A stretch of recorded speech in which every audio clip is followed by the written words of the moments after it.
What's up YouTube? I'm back in the still standing garage, and in this video I'm going to be working on my 83 Regal. I will be replacing the spark plugs and the spark plug wires and dressing up a couple of things here in the engine bay. This is a 231 3.8 V6. Let's go. Here are the tools I'll be using. I'm going to be using a 3/8 ratchet, a 5/8 socket. It has a magnet inside of it, so it helps out with the spark plugs, an extension or a couple extensions here, a swivel, some wire cutters, and a flashlight. And here are the new parts. I'll be using the AC Delco spark plugs, and I'll be using the Taylor spark plug wires. I also got some clamps to help organize those spark plug wires. So before I start replacing the spark plugs, I gotta gap these spark plugs. So these are at 55 thou. This is my spark plug gap tool and or gauge.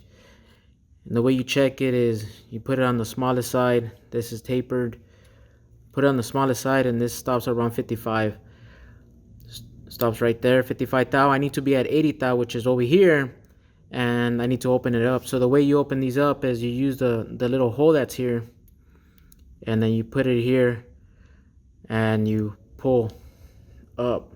Let me see, focus, pull up. You can kind of feel it. I won't be able to kind of show you that it's moving, but it opened up. Got to go to 80, make sure it's at 80, and it looks like I went a little too far. So I use the thicker side of the gauge here to press down on here to close it up. Press down and then go back and check, and it looks like we're there. So I gotta do the rest of these spark plugs and then we'll start replacing them. Start on the first one.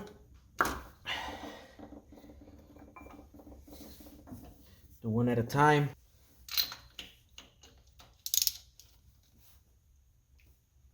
Watch the knuckles.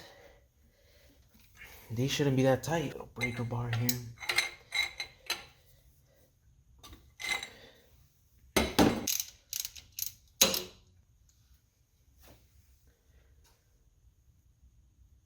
Not bad. See, these weren't gapped. See how close that one is? Let's check this one, see where it's at.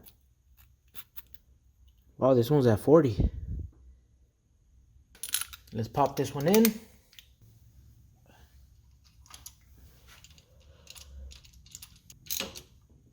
Let's get the new spark plug wire. Take it off. I'm going to add some of this grease that's provided with the wires. I'm gonna put it a little bit on each end, just around there. Pop this one in. It clicked on. A little bit on this one too. Just around there. Move these around so that way it gets in there. Put it on this one. Move that around. Pop that in. Cut this ghetto zip tie here.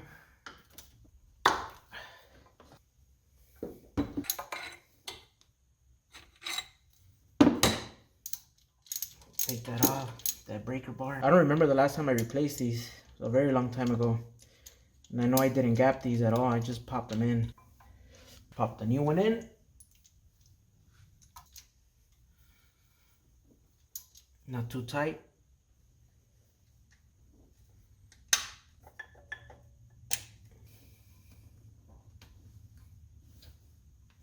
Number 3 is in. Use a swivel. Breaker bar.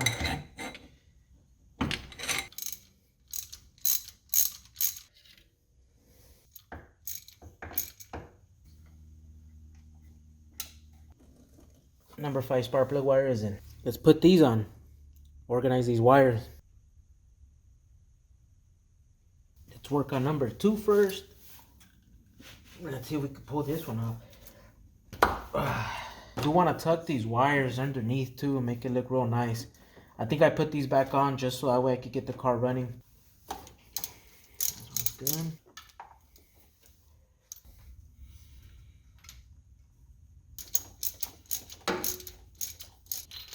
Number 2 spark plug is on.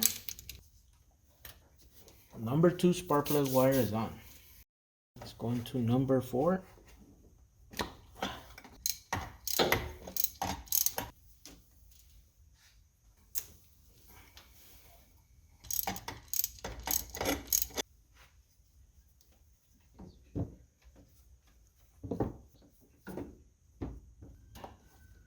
Number 4 spark plug wires on. Now for the hardest one, let's see if we can get this done. You're not supposed to pull on the wires, but since I'm not gonna use these again, came off one piece. Looks like my valve cover is leaking, so I'm gonna have to replace that. Gotta get it some gaskets for that. Got my swivel. Let's see if we can get in there. Sockets in there. Let's see if we could pop it off without breaking anything. Oh yeah, nice and loose. I think my big issue, or the issue that I had before, is putting the actual spark plug in the hole. We'll see. Spark plug number 6. So the good thing is that this socket has a magnet, so I don't have to try to stick my hand in there, but I am gonna have to try to find the hole. That went on a lot easier than what I remember in the past. I always had trouble putting this on. That was a lot easier with that magnetic socket. So it's in there. Let's just tighten it up. Not too tight. I remember I've broken a lot of spark plugs here, so don't want to put it on too tight. There we go. Spark plug number 6 is on. There you go, number 6 spark plug. You see the bottom of the valve cover there? Oh, that oil's coming out. Spark plug wire number 6 is on.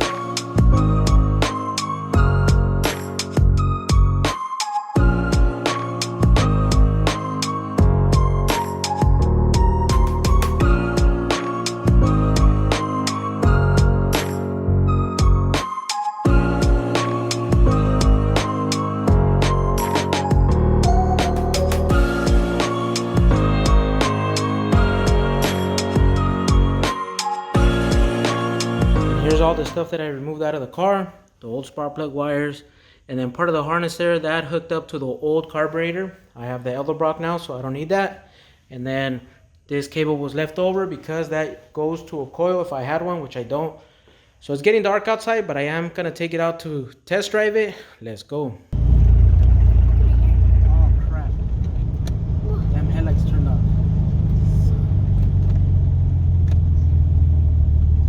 Alright, we're coming to the stop sign.